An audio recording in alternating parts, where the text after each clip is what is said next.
ಇವತ್ತು ಗ್ರಹಣ ಇರೋದ್ರಿಂದ ದೇವಸ್ಥಾನಗಳನ್ನು ಬೇಗ ಬಂದ್ ಮಾಡಿದ್ದಾರೆ. ರಾಜ್ಯದಲ್ಲಿ ಮೊದಲನೇದಾದಂಥ ದೇವಸ್ಥಾನ ಗವಿ ಗಂಗಾಧರೇಶ್ವರ 11 ಗಂಟೆಗೆ ಬಂದ್ ಮಾಡಿದ್ರು. ಈಗ ಬೆಂಗಳೂರಲ್ಲಿರುವಂಥ ಬನಶಂಕರಿ ದೇಗುಲವನ್ನು ಪೂಜೆಯನ್ನು ಮಾಡಿ ತದನಂತರ ಈಗ ದೇಗುಲವನ್ನು ಬಂದ್ ಮಾಡೋಕ್ಕೆ ಮುಂದಾಗ್ತಾ ಇದ್ದಾರೆ. ಅದರ ದೃಶ್ಯಾವಳಿಗಳು ನಿಮ್ಗೆ ತೋರಿಸ್ತಾ ಇದ್ದೀವಿ. ನೇರ ದೃಶ್ಯಾವಳಿಗಳಿದು. ಬನಶಂಕರಿ ದೇಗುಲ, ಬನಶಂಕರಿ ಅಮ್ಮ ತಾಯಿ ಅಲ್ಲಿರೋದು ನೋಡಿ. ಅಲ್ಲಿ ಭಕ್ತಾದಿಗಳೆಲ್ಲ ಇದ್ದಾರೆ. ಜೊತೆಗೆ ಒಂದು ಪೂಜೆಯನ್ನು ಮಾಡಿ ಈಗ ದೇಗುಲಕ್ಕೆ ಬಾಗಿಲವನ್ನು ಹಾಕ್ತಾರೆ. ದರ್ಬೆಯನ್ನು ಅರ್ಪಿಸಿದ್ದಾರೆ. ಅದಾದ ನಂತರ ನಾಳೆ ಬೆಳಗ್ಗೆ ಶುದ್ಧೀಕರಣವನ್ನು ಮಾಡಿ ಪೂಜೆಯನ್ನು ಮಾಡಿ ಭಕ್ತರಿಗೆ ಅವಕಾಶವನ್ನು ಮಾಡಿಕೊಡ್ತಾರೆ. ಸಂಪೂರ್ಣವಾಗಿ ಗ್ರಹಣ ಇರೋದ್ರಿಂದ ಜೊತೆಗೆ ಹುಣ್ಣಿಮೆ ಏನಿದೆ, ಸೊ ಹಾಗಾಗಿ ಪೂಜೆ ಕೂಡ ವಿಶೇಷವಾಗಿರುತ್ತೆ. ಅಲಂಕಾರವನ್ನೆಲ್ಲ ಮಾಡಿದ್ದಾರೆ. ಸೊ ಒಂದು ವಿಶೇಷ ಪೂಜೆಯನ್ನು ಮಾಡಿ ಈಗ ಬಾಗಿಲನ್ನು ಹಾಕುವಂಥ ಕೆಲಸ ಆಗುತ್ತೆ. ಅಲ್ಲಿ ದೇವಸ್ಥಾನಕ್ಕೆ ದಿಗ್ಬಂಧನವನ್ನು ಹಾಕ್ತಾರೆ. ಗ್ರಹಣ ಇರೋದ್ರಿಂದ ಅದರ ಪರಿಣಾಮಗಳು ಯಾವುದೇ ರೀತಿಯಾಗಿ ಆಗಬಾರದು ಅನ್ನೋದು. ಹಲವರು ಒಂದಿಷ್ಟು ಪ್ರಶ್ನೆಗಳನ್ನು ಕೇಳ್ತಾರೆ ಇದರಲ್ಲಿ. ಯಾವ ರೀತಿಯಾಗಿ ಅಂತಂದರೆ, ಎಲ್ಲರಿಗೆ ಗ್ರಹಣ ನಡೆಯುತ್ತೆ, ದೇವರು ಎಲ್ಲರನ್ನೂ ಕೂಡ ನಿಭಾಯಿಸ್ತಾನೆ, ಈ ಭೂಮಂಡಲ ನಡೆಯೋದೇ ದೇವರಿಂದ ಅನ್ನುವಂಥದ್ದಾದಮೇಲೆ ಹಾಗಿದ್ದಾಗ ಗ್ರಹಣದ ಪ್ರಭಾವ ದೇವರ ಮೇಲೆ ಯಾಕೆ ಆಗುತ್ತೆ ಅನ್ನುವಂತಹ ಪ್ರಶ್ನೆ ಅನೇಕರಲ್ಲಿ ಮೂಡುತ್ತೆ. ಯಾಕೆ ದೇವರಿಗೆ ದಿಗ್ಬಂಧನವನ್ನು ಹಾಕಬೇಕು ಅನ್ನುವಂಥ ಪ್ರಶ್ನೆಗಳು ಬರುತ್ತೆ. ಸೊ ದೇವರಿಗಿಂತಲೂ ಮಿಗಿಲು ಗ್ರಹಣನ ಅಂತ ಹೇಳಿ ಹಂಗಾಗೋದಿಲ್ಲ, ಅದು ಹಂಗಲ್ಲ. ಆದರೆ ಇರುವಂಥ ಪ್ರಶ್ನೆಗಳು ಆ ರೀತಿಯಾಗಿ ಹುಟ್ಕೊಳ್ಳುತ್ತೆ ಜನಸಾಮಾನ್ಯರಲ್ಲಿ. ಸೊ ಗ್ರಹಣ ಸಂದರ್ಭಗಳಲ್ಲಿ ಆಗುವಂಥ ಕೆಲವೊಂದಿಷ್ಟು ವೇವ್ಸ್ ಏನಿದ್ದಾವೆ, ಅದು ದೇವರ ಮೂರ್ತಿಗಳಿಗೆ ಯಾವುದೇ ರೀತಿಯಾಗಿ ಭಂಗ ಆಗಬಾರ್ದು ಅನ್ನೋ ದೃಷ್ಟಿಯಿಂದ, ಅದರಿಂದ ತರಂಗಾಂತರಗಳೇನು ಹೊರಡುತ್ತೆ ಅದರಿಂದ ಆಗುವಂಥ ಪರಿಣಾಮಗಳು ದೇವರ ಮೂರ್ತಿಯ ಮೇಲೆ ಆಗಬಾರ್ದು ಅಂತೇಳಿ ಸೂರ್ಯಗ್ರಹಣದಲ್ಲಿ ಅತಿ ಹೆಚ್ಚು ಪರಿಣಾಮಗಳನ್ನು ಉಂಟು ಮಾಡುತ್ತೆ ಮೂರ್ತಿಯ ಮೇಲೆ. ಸೊ ಹಾಗಾಗಿ ಆ ನಿಟ್ಟಿನಲ್ಲಿ ಬೇಗ ದರ್ಬೆಯನ್ನು ಹಾಕಿ ಅದನ್ನು ಬಂದ್ ಮಾಡುವಂಥ ಕೆಲಸವನ್ನು ಮಾಡ್ತಾರೆ. ಚಂದ್ರಗ್ರಹಣ ಆಗಿರೋದ್ರಿಂದ ಸ್ವಲ್ಪ ತಡವಾಗಿ ಈಗ ಅದನ್ನು ಬಂದ್ ಮಾಡ್ತಾರೆ. ಯಾವುದೇ ರೀತಿಯಾದಂಥ ಪರಿಣಾಮಗಳು ಉಂಟಾಗಬಾರ್ದು ಅಂಥೇಳಿ. ಹಿಂಗೆ ಸಾಧ್ಯ ಅಂತ ಭಾಳಷ್ಟು ಜನ ಕೇಳ್ತಾರೆ. ಹುಣ್ಣಿಮೆಯ ದಿನ ನೀವು ಸಮುದ್ರ ತೀರದಲ್ಲಿದ್ದರೆ ನಿಮಗೆ ಗೊತ್ತಾಗುತ್ತೆ ಅದರ ಅಲೆಗಳ ವೇರಿಯೇಷನ್ಸ್ ಹೇಗಿರುತ್ತೆ ಅಂತೇಳಿ. ಚಂದಿರ ಭೂಮಿಯ ಹತ್ತಿರ ಬಂದಂಥ ಸಂದರ್ಭದಲ್ಲಿ ಹುಣ್ಣಿಮೆಯ ದಿನ ಹತ್ತಿರದಲ್ಲಿ ಇರ್ತಾನೆ. ಆ ಸಂದರ್ಭದಲ್ಲಿ ಬಹಳಷ್ಟು ಗುರುತ್ವಾಕರ್ಷಣೆಗಳಲ್ಲಿ ವ್ಯತ್ಯಾಸಗಳಾಗತ್ತೆ. ಹಾಗಾಗಿನೇ ನೀರಿರುವಂಥ ಜಾಗಗಳಲ್ಲೆಲ್ಲ ಅಲೆಗಳ ಅಬ್ಬರ ಜಾಸ್ತಿ ಆಗ್ತಾ ಇರತ್ತೆ, ಸ್ವಲ್ಪ ಸಮಸ್ಯೆಗಳಾಗ್ತಾ ಇರತ್ತೆ. ನೀವು ನೋಡಿ, ಈಗ ದೇಗುಲವನ್ನು ಬಂದ್ ಮಾಡೋಕ್ಕೆ ಎಲ್ಲ ರೀತಿಯಾದಂಥ ತಯಾರಿಯನ್ನಲ್ಲಿ ಮಾಡ್ಕೊಂಡಿದ್ದಾರೆ. ಕೊನೆಯದಾಗಿ ದರ್ಶನವನ್ನು ಮಾಡ್ಕೊಂಡು ಭಕ್ತಾದಿಗಳು ಬೇಗ ದರ್ಶನ ಮಾಡೋಣ ಅಂತ ಹೇಳಿ ಬಂದು ದರ್ಶನವನ್ನು ಮಾಡ್ಕೊಂಡು ಆಚೆ ಬರ್ತಾ ಇದ್ದಾರೆ. ಬಹುತೇಕ ಎಲ್ಲ ದೇಗುಲಗಳನ್ನು ಈಗ ಬಂದ್ ಮಾಡಲಾಗಿದೆ. ಕೆಲವು ದೇಗುಲಗಳು ಮಾತ್ರ ಓಪನ್ ಇದ್ವು. ಈಗ ಸಂಜೆ 6 ಗಂಟೆಗೆ ಕೆಲವು ದೇವರುಗಳನ್ನು ಬಂದ್ ಮಾಡ್ತಾ ಇದ್ದಾರೆ, ಕೆಲವು 7 ಗಂಟೆಗೂ ಬಂದ್ ಮಾಡ್ತೀವಿ ಅಂತ ಹೇಳಿದರೆ.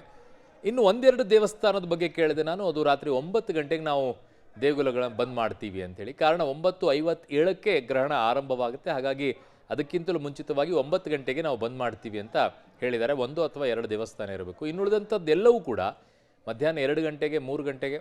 ಮೊದಲನೇದಾಗಿ ಗವಿಗಂಗಾಧರೇಶ್ವರ ದೇಗುಲ 11 ಗಂಟೆಗೇ ದೇಗುಲವನ್ನು ಬಂದ್ ಮಾಡಿದರು. ಸೊ ಈಗ ಬನಶಂಕರಿ ದೇಗುಲವನ್ನು ಬಂದ್ ಮಾಡ್ತಾ ಇರುವಂಥ ದೃಶ್ಯಾವಳಿಗಳು ನಿಮಗೆ ನೇರವಾಗಿ ತೋರಿಸ್ತಾ ಇದ್ದೀವಿ. ಭಕ್ತರಿಗೆ ಯಾರಿಗೂ ಕೂಡ ಅವಕಾಶ ಇಲ್ಲ. ಬಟ್ ಕೆಲವು ದೇವಸ್ಥಾನಗಳಲ್ಲಿ ವಿಶೇಷ ಪೂಜೆ ಅಂತೆಲ್ಲ ಹೇಳ್ತಾ ಇದ್ದಾರೆ. ನನಗೇನೋ ಡೌಟು, ಯಾಕಂದರೆ ಗ್ರಹಣದ ಸಂದರ್ಭದಲ್ಲಿ ಯಾವ ದೇಗುಲಗಳಲ್ಲೂ ಕೂಡ ವಿಶೇಷ ಪೂಜೆಯನ್ನು ಮಾಡೋದಿಲ್ಲ. ಅದು ಮುಗಿದ ನಂತರ ಬೇಕಿದ್ರೆ ಮಾಡ್ತಾರೆ, ಆ ಸಂದರ್ಭ ಕಾಲದಲ್ಲಿ ಮಾಡೋದಿಲ್ಲ. ಬಟ್ ಹೋಮ ಮಾಡ್ತಾರೆ, ಪೂಜೆಯನ್ನು ಮಾಡ್ತಾರೆ, ಜಪವನ್ನು ಮಾಡ್ತಾರೆ, ಈ ಥರ ಮಾಡ್ತಾರೆ. ಬಟ್ ದೇವರಿಗೆ ಅಭಿಷೇಕವನ್ನು ಮಾಡೋದು ತುಂಬ ಕಡಿಮೆ. ಅದರಲ್ಲಿ ಕಡಿಮೆ ಅನ್ನೋಕ್ಕೆ 99.99% ಯಾರೂ ಮಾಡೋದಿಲ್ಲ ಯಾವ ದೇವಸ್ಥಾನದಲ್ಲೂ ಕೂಡ. ಗ್ರಹಣ ಕಾಲದ ಸಂದರ್ಭದಲ್ಲಿ ಹೋಮವನ್ನು ಮಾಡೋದಿದೆ, ಜಪವನ್ನು ಮಾಡುವಂಥದ್ದಿದೆ. ಬಟ್ ದೇವಸ್ಥಾನಗಳಲ್ಲಿಲ್ಲ, ದೇವಸ್ಥಾನಗಳನ್ನು ಬಂದ್ ಮಾಡಿರ್ತಾರೆ. ಈಗ ಕೊನೆಯದಾಗಿ ಬಂದ್ ಮಾಡೋದಕ್ಕೆ ಎಲ್ಲ ರೀತಿಯಲ್ಲಿ ನೋಡ್ತಾ ಇದ್ರೆ ಆ ಭಕ್ತರನ್ನೆಲ್ಲ ಆಚೆ ಕಳಿಸಿಟ್ಟು ಈಗ ದೇಗುಲವನ್ನು ಬಂದ್ ಮಾಡೋಕ್ಕೆ ತಯಾರಿಯನ್ನು ಮಾಡಿಕೊಳ್ಳಲಾಗ್ತಾ ಇದೆ. ಇದು ಬೆಂಗಳೂರಿನ ಬನಶಂಕರಿ ಎಲ್ಲಿರುವಂಥ ಬನಶಂಕರಿ ಅಮ್ಮನ ದೇಗುಲ, ತಾಯಿಯ ದೇಗುಲವನ್ನು ನೋಡ್ತಾ ಇದ್ದಾರೆ. ತಾಯಿಯನ್ನು ಕೂಡ ದರ್ಶನವನ್ನು ಮಾಡ್ತಾ ಇದ್ದಾರೆ. ನಿಮ್ಗೆ ಹೋಗೋಕ್ಕಾಗದೇ ಇದ್ದರೆ ನಾವೇ ತೋರಿಸ್ತಾ ಇದ್ದೀವಿ. ಇಲ್ಲಿಂದನೇ ದರ್ಶನ ಮಾಡಿ ಒಂದು ಬಾರಿ ಕೈ ಮುಗಿದ್ಬಿಡಿ ಅಮ್ಮನಿಗೆ. ತಾಯಿ ಎಲ್ಲಿದ್ರೂ ಕೂಡ ಆಶೀರ್ವಾದ ಮಾಡೇ ಮಾಡ್ತಾಳೆ. ಅಲ್ಲಿ ಹೋದಾಗ ಒಂದು ನೆಮ್ಮದಿ ಸಿಗುತ್ತೆ, ಒಂದೇನೋ ಎನರ್ಜಿ ಸಿಗುತ್ತೆ ಅನ್ನುವಂಥ ನಂಬಿಕೆ. ದೇವಸ್ಥಾನದ ಹೋದಾಗ ಅದು ಇದ್ದೇ ಇರುತ್ತೆ. ಪಾಸಿಟಿವ್ ಎನರ್ಜಿ ಒಂದು ಬರುತ್ತೆ, ವೈಬ್ರೇಷನ್ ಇರುತ್ತೆ. ಸೊ ಹಾಗಾಗಿ ದೇವಸ್ಥಾನಕ್ಕೆ ಯಾಕೆ ಹೋಗ್ತಾರೆ ಅಂತಂದರೆ, ನೆಗೆಟಿವ್ ಥಾಟ್ಸ್ಗಳಿದ್ದಾಗ ದೇವಸ್ಥಾನಗಳಿಗೆ ಹೋದಾಗ ಒಂದು ಪಾಸಿಟಿವ್ ಥಾಟ್ ಬರುತ್ತೆ. ಕೆಟ್ಟ ಯೋಚನೆಗಳಿದ್ದರೆ ಎಲ್ಲ ಹೋಗುತ್ತೆ, ಒಳ್ಳೆಯ ಯೋಚನೆಗಳಿರುತ್ತೆ ಅಂತ ಹೇಳಿ. ಸೊ ಸಾಧ್ಯ ಆದರೆ ಹೋಗಬೇಕಿತ್ತು, ಹೋಗಿಲ್ಲ ಅಂತಂದ್ರೂ ತೊಂದರೆ ಇಲ್ಲ. ಸೊ ಈಗ ಗಾಳಿ ಆಂಜನೇಯ ದೇಗುಲ ನಿಮಗೆ ತೋರಿಸ್ತಾ ಇದ್ದೀವಿ. ಈ ದೇವಸ್ಥಾನವನ್ನು ಕೂಡ ಈಗಷ್ಟೇ ಬಾಗಿಲವನ್ನು ಹಾಕ್ತಾ ಇದ್ದಾರಂತೆ. ಅವರೆಲ್ಲ ಹೇಳಿದ್ದು ಸಂಜೆ 6 ಗಂಟೆಗೆ ನಾವು ದೇಗುಲಗಳಿಗೆ ಬಾಗಿಲವನ್ನು ಹಾಕ್ತೀವಿ ಅಂತ ಹೇಳಿದರು. ಕೆಲವೆಲ್ಲ ಮಧ್ಯಾಹ್ನ 3 ಗಂಟೆಗೆ ಆಗಿದೆ. ಆ ಗಾಳಿ ಆಂಜನೇಯ ದೇಗುಲದ ದೃಶ್ಯಾವಳಿಗಳನ್ನು ಕೂಡ ತೋರಿಸ್ತಾ ಇದ್ವಿ. ಬಂದಿರುವಂಥ ಅನೇಕ ಭಕ್ತರು ಇವತ್ತು ಹುಣ್ಣಿಮೆ ಇರೋದರಿಂದ ಬಂದು ಆ ದರ್ಶನವನ್ನು ಮಾಡೋಕ್ಕೆ ಬಂದಿರ್ತಾರೆ. ಜೊತೆಗೆ ಭಾನುವಾರ ಕೂಡ ಇಡೀ ದಿನ ಪೂರ್ತಿ ಕೆಲಸ ಮಾಡ್ತಿರ್ತಾರೆ. ವಾರದಿಂದ ಕೆಲಸ ಓಡಾಟ ಇವೇ ಇರ್ತವೆ, ದೇವಸ್ಥಾನಕ್ಕೆ ಹೋಗೋಕ್ಕಾಗಿರೋದಿಲ್ಲ. ಹಾಗಾಗಿ ಶನಿವಾರ ಭಾನುವಾರ ಅವಕಾಶ ಸಿಕ್ಕ ದೇವಸ್ಥಾನಕ್ಕೆ ಹೋಗ್ಬಿಟ್ಟು ಕೈ ಮುಗಿದು ಬರ್ತಿರ್ತಾರೆ. ಇವತ್ತು ಭಾನುವಾರ ಸಂಜೆ ಹೋಗೋಣ ಬಿಡು ಅಂತ ಹೇಳಿರ್ತಾರೆ. ಹೋಗುವಂಥ ಸಂದರ್ಭಗಳಲ್ಲಿ ಗೊತ್ತಾಗಿರೋದಿಲ್ಲ ಇವತ್ತು. ಹಾಗಾಗಿ ಹೋಗಿರೋರೆಲ್ಲ ದೇವಸ್ಥಾನ ಬಂದಾಗಿದೆ ಅಂದಾಗ ಕೈ ಮುಗಿದು ಬರ್ತಾರೆ. ಭಾಳಷ್ಟು ಜನಕ್ಕೆ ಗೊತ್ತೇ ಇರೋದಿಲ್ಲ ಇವತ್ತು ಗ್ರಹಣನ ಅಂತ ಹೇಳಿ ಆಮೇಲೆ ಕೇಳ್ತಾರೆ ಅವರು. ರಾತ್ರಿ ಚಂದ್ರಗ್ರಹಣದ ಹಿನ್ನೆಲೆಯಲ್ಲಿ ಬೆಂಗಳೂರಿನ ಬಹುತೇಕ ದೇವಾಲಯಗಳು ಮಧ್ಯಾಹ್ನದಿಂದನೇ ಕ್ಲೋಸ್ ಮಾಡ್ಕೊ ಬರ್ತಾ ಇದ್ದಾರೆ. ನಾನು ಅದೇ ರೀತಿ ಬೆಂಗಳೂರಿನ ಒಂದು ಪ್ರಮುಖ ದೇವಾಲಯದ ಮುಂದೆ ಇದ್ದೀನಿ. ನಿಮ್ಗೆ ದೃಶ್ಯಗಳಲ್ಲಿ ನೋಡ್ಬೋದು, ಇದು ಮೈಸೂರು ರಸ್ತೆಯಲ್ಲಿರುವ ಪುರಾಣ ಪ್ರಸಿದ್ಧ ಗಾಳಿ ಆಂಜನೇಯ ದೇವಾಲಯ.